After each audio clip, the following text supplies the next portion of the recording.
I'm here with Phil Kopinski, head coach of the Cougar track and field teams. And today we are looking back at the annual home meet, Saturday's Cougar Invitational.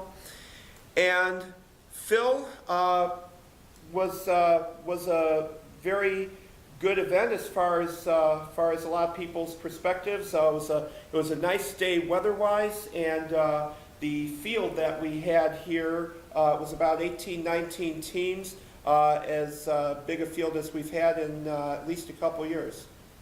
Yeah, I think we got a little bit lucky. You know, weather early in the week was projected for potential drizzle or rain, so we got lucky with the weather. Got a little cool in the evening hours, but I think the real credit goes to the Concordia community. You know, the public safety people were able to manage the crowds in and out. Our football program offered up 30 of its finest to help run the event. We were able to have some great officials. And Jim, yourself, putting in a good 12-hour shift of talking nonstop on the radio. Couldn't have been easy. Plus, I know there were other events going on the campus. So generally, overall, I think a great win for the campus community. And yeah, the largest Cougar invite, according to Concordia historian Dave Risch, that we've ever had. All right, and certainly the competition was exciting. I would say that probably one of the biggest pluses of the day from a Cougars point of view was the performance of our men's athlete of the week, Will Serber. Just an absolutely great job in winning the pole vault. Yeah, and then actually I got the backstory on that a little bit later after he'd already competed that day. Will had been nursing a hamstring and said, I think I just want to come in at 13.6, which is about his all-time best mark.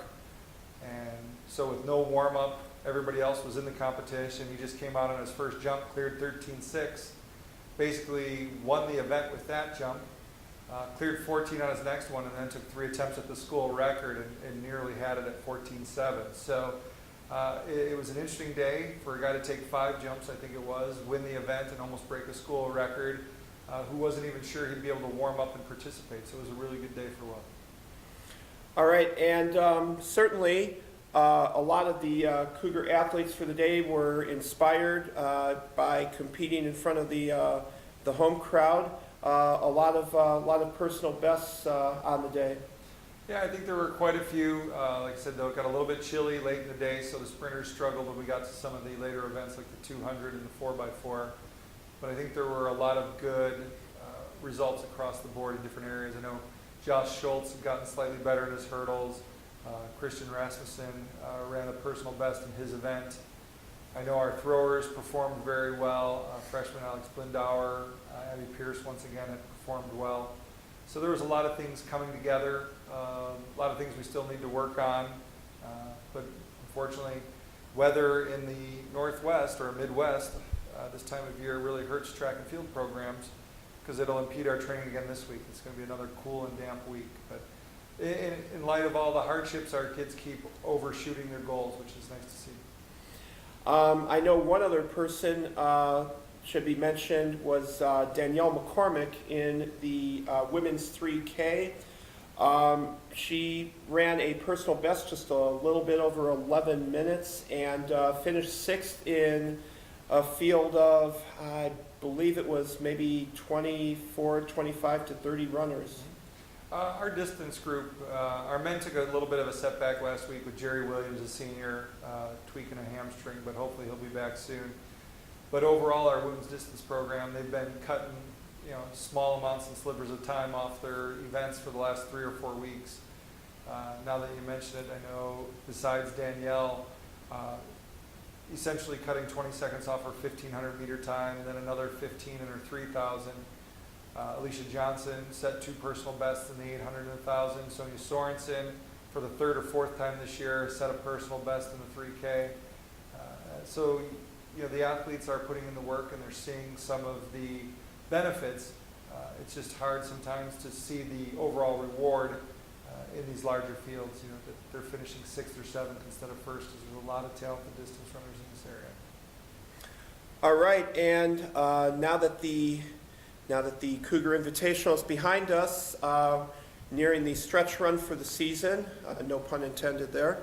But this week, you're scheduled to run at Benedictine's Twilight Invitational, and then after that, we're looking at the Conference Outdoor Championships. Yeah, we know conference is coming up in a couple of weeks.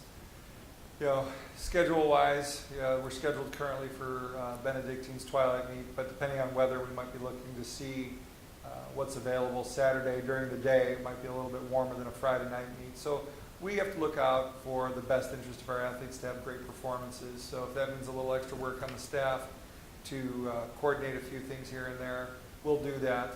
And for a lot of our athletes, we're actually looking past conference, looking at a couple of the last chance meets. Because we have quite a few athletes that are